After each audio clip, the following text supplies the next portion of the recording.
I've trained over 75,000 hours. That's 8.5 years, 3,125 days all put together. I've taken a few of the main points and lessons that I've learned over the past 14 years of weight training and 9 years of bodybuilding. I've narrowed it down. I want to share it with y'all so y'all avoid the same pitfalls and avoid the horse shit that's being fed to y'all throughout all of social media. There's this one thing that I'm seeing amongst a lot of people that are just starting out in the gym or that have been there for a while, but they're not seeing any results. And that's the fact that they buy the cart before they buy the horse. What do I mean by that? They're not mastering the basics. They're not mastering the basics when it comes to technique, when it comes to form, when it comes to just being consistent in the gym. They're not mastering those basics. But what they do is that they buy all the supplements, all the gear that they got to put on, not gear that you shoot up, but all the gear that they got to put on, all that stuff. They buy all that stuff before they actually start to master the basics and understand what it takes and what it entails to train your body and to just be in the gym in general. I think that doing that might be the number one cause as to why guys just fall off and don't want to train anymore. If I asked you, for example, what is a V-bar? There's a lot of y'all watching right now that have no idea what that is, but you know what all these supplements and different types of gear are. And that, like I said, like it has nothing to do with anything. It's not going to get you far. If you know what a V-bar is and what it's used for and how to use it, how to hold it, you've already done most of the work right there. Because y'all see all these supplements and all these fancy things and y'all look at it as an easy way out, but that's not what's going to fix your problems. What's going to fix your problems is you showing up consistently, mastering the basics when it comes to technique, form, breathing, all these things.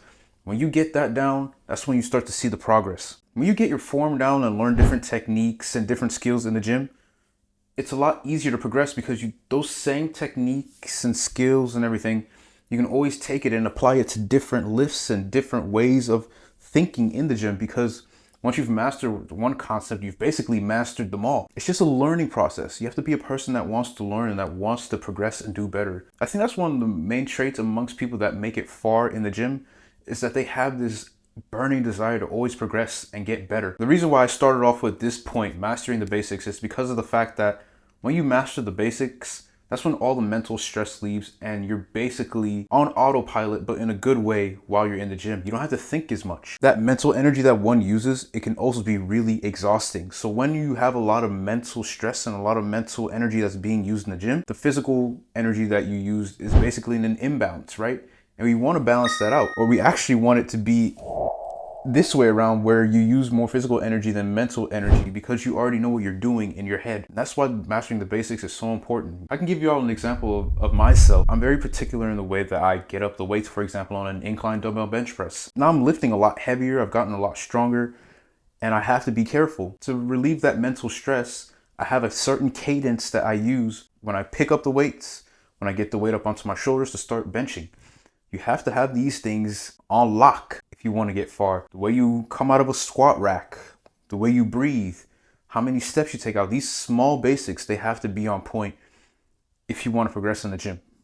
I alluded to this next point in the first point, and it's the fact that consistency is everything in the gym. Now, consistency doesn't mean that you're perfect and that you show up 7 days a week, every single week to the gym. It means that a majority of the things that you're doing are right. A majority of the things that you're doing cause you to get these small wins, which turn into one large win. If you're showing up to the gym twice a week, do it again the next week. That's fine. I'm not going to sit here and judge you for that. But if you're a person that shows up to the gym twice 1 week, and then you take 3 weeks off, and then you show up once 2 weeks later, that's not consistency. That's not going to get you anywhere.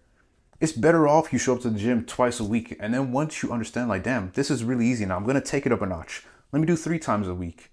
When you get to that, you're like, damn, this is really easy. All right, 4 times a week. That's where the consistency comes. You're doing things over and over again, taking all these W's, all these small W's, building them up, and then you get one big W at the end, which is your physique progressing and you progressing as a person, mentally and physically. That's where a lot of people have things wrong with consistency. They think it's perfection. It's not. It's not being perfect. Nobody can be perfect. We're not robots. Humans aren't designed to be perfect. We're just designed to do the best that we can. When you do the best that you can, you strive for greatness. And along the way to greatness, some things are not going to go as expected. And that's all right. That's a part of the process. When things go wrong, that's when you learn the most. It's like talking. Talking in front of a camera is something that I wasn't necessarily good at, let's say a year ago, but I've been doing it more and more and more, seeing my own mistakes, people telling me what I'm doing wrong, and then I've been able to get better at it. And now I'm a little bit better than I was last year, and then the more I do it, the better I'm gonna get. The more natural it feels. Like, it feels a lot more natural for me to stand in front of y'all and talk to y'all about the 75,000 hours that I've trained, because I've done it so much that it's just a part of me. I can give you all the tips, I can give you all the tricks, I can make it a lot easier for you because I've gone through all of it and done all the wrong things. Now don't click off the video because I don't think this next point y'all have heard before.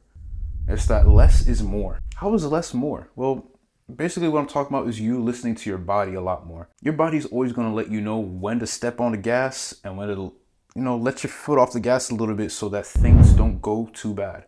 So a lot of people that get into the gym and they go balls to the wall and they're done within 1 month. They can't handle it because they've just been pushing themselves. They've been listening to their body. They think that basically what I have is going to show up within 3 months. Now, it can't show up in 3 months. Signs of it will show up in 3 months. The results will show up in 3 months. But you have to also listen to your body and just make sure that you're taking care of yourself so that you can perform at a high level every time that you're in the gym. This is something that I learned really early. Thankfully, I learned it really early. There's been times where I've overtrained and shown up to the gym way too much, and at the end of the day, I couldn't perform in the gym because I had nothing to go off of. And then when I had nothing to go off of, I would push it a little bit more and it would result in some kind of injury, like a muscle strain or something, or some type of nagging pain that I had to get rid of, and that would put me out of the gym for several weeks because I didn't listen to my body. You have to listen to your body when it wants to rest. You have to listen to your body when it also tells you to step on the gas and get things going. You have to listen to both of those things, and that only comes with time. The more you train, the more you understand your body and when it needs more and when it needs less. Now, last point, another one I don't think y'all have heard before. And this one is super important. I actually saved this one for last on purpose. And it's the fact that the things that you do outside the gym are just as important, or sometimes more important, than what you actually do in the gym, especially in the beginning of your journey. What you're eating, how you sleep, managing stress from everyday life. Those things have a huge effect on how you perform inside the gym and the results that you get out of it. If you eat like shit, expect shit results. It's as simple as that. It doesn't get any simpler than that. You sleep like shit, expect shit performance in the gym. If your stress levels are high, you're definitely gonna be stressed in the gym. You're gonna make some mistakes. You might drop a dumbbell on your foot. Even till this day, it still happens to me. It's not something a person can escape. It's just something you have to be aware of. Sometimes life will get in the way, and say I lose some sleep. Maybe I might be off for like 5 hours sleep. I go to the gym, but I realize that my performance isn't as good as it would be if I had slept for 7 hours. Life can get in the way sometimes, and it's okay, but it's just something that you have to be aware of. All right, so this is what I've learned over 75,000 hours of training. That's over 8.5 years of training. If we put everything together, go ahead, check the links in my description. If you want to sign up for my newsletter, where I send y'all 31 different tips sent straight to your email, really quick 1-minute reads, go ahead and sign up for that. I'm also starting a mentorship for those that want to get their mind and muscle right. Links in the description for that as well to get more information. If y'all enjoyed the video, go ahead, subscribe to the channel, and I'll see y'all in the next one.